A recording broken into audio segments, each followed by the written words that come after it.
Lusuku lwesine abahlali bakwezinye indawo zomasipala iNelson Mandela Bay bengenambane ngokwengxelo ebikhushiwe ngumasipala. Ukubuyiswa kombane geographical kuza kuthatha iintsuku ezisixhenxe. Ukanti ngoku apha estudio ndihleli kunye naye usekela sodolophu wesisixeko uBabala Lobishe. Sekela sodolophu mandikubuliseni kwamkele kwinkqubo yeMpuma Kapa TV. Ndiyabulisa msasazi kuwe nakubaphulaphula. Ndiyabulela. Khasixele banzi mhlawumbi ukuba ngeziphi inzame esele senizenzile ukuqinisekisa into yokubana lo mbane uza kubuya nyhani na ngemini ngecawa? Msasazi, ukufika kwesi sithwakumbe nge-21st ka-August siye sadibana senza i-Joint Operation Center apho khona sidibanise khona u-Eskom nomasipala nayo ne-component yethu ye-safety sisenzela into yokuba umbane mawubuyiswe ebahlalini. And ukusukela ngale mini iintsuku bezibekiwe bekuthiwe ziyi-14. Kodwa ngosuku olulandelayo sithe xa siphinda sidibana kusasa kwathiwa ukuba sinakho ukongeza iitimu ezikhona noko iintsuku singazibuyisa ziyoma kwiintsuku ezisixhenxe. Ngenene ke iitimu zifikile, ikhona u-Eskom lo walapha e-Eastern Cape, sizise netimu yase-Western Cape sizamele into yoba mawulayite umbane kumzi nomzi kwezi wadi zine zingenambane, ward 1, 2, 3 and 4.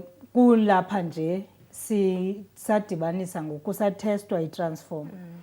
Sisuse i-transformer kwa-Fort area, sishiya i-area yakwa-Fort iserviswa yiMatomela substation. Ngoku sihle lapha nje ii-technicians zethu zibhizi ziyadibanisa zizama utesta la transformer bayizawukwazi ulayita na i-Summerstrand iphelele iyonke namhlanje. So kungathi litshona ilanga namhlanje ibe i-Summerstrand ilayite yonke iphele. Abahlali banakho ukunothi into yoba iwoma sizamile ukuyilayita kodwa iyoyisakala le connection besiyenzile. So sisazama iinzame ezinzulu ezizawubonakalisa uba sizawukwazi ukulayita the warmer area as well iphelele. Ingaba mhlawumbi ngawaphi amanyathelo enithe nawathatha ukuqinisekisa into yokubana amaziko afana neekliniki ziyaqhubeka zisebenze nangona umbane ungekho? Siye sathethisana naye u-provincial government ezikliniki zifolisha phantsi kwabo ukuba mabazame i-generator apho basilela khona bakwazi ukusikrweca. Akukhange ke babuye basikrwece ukusukela ngoMvulo bathi bayoyisakala ngoba besithe apho boyisakala khona sizawuthatha uxanduva ngokucela i-partnership esinayo ne-business chamber.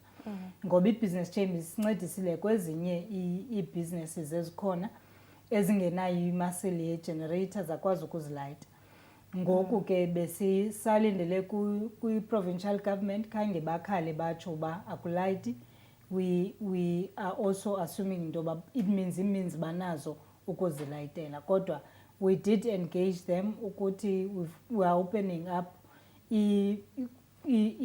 inyoba yokuba xa besoyiswa sikwazi ukungenelela ngoba ngumhlaba wabo sikwazi ukungenelela bengakhange basimeme bathi iza nongenelela sinengxaki. Ingaba mhlawumbi nawo ibhizinesi ezincinci niye naza kuzo nayo zijonga ezisokolayo ukuba ningazincedisa njani? Ii-businesses bezicoordinator yi-business chamber. U-CEO we-business chamber bekunye nathi, so sithe makungene kuzo zonke ii-businesses basinike i-feedback.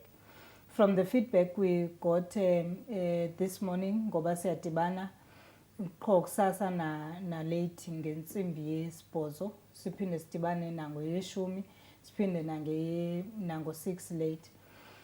I-feedback esiyifumanayo ithe bayazama ukuzincedisa zonke amashishini aphantsi kwabo. Sekela sodolophu masibulele kakhulu ngexesha lakho. Ndiyathemba ukuba nabanye ababukeli bathe bakhanyiselwa ngoku. Inkosi msasazi. Ke babukeli, xa sijonga ngoku kwezinye iindaba, ikomiti emileyo yephondo leMpuma Kapa ejongene neengxelo zoluntu ibe nendibano yokufundisa amalungu ayo malunga nendima nemisebenzi yale komiti nemiba ephambili ethe yavela kulawulo lwesithandathu.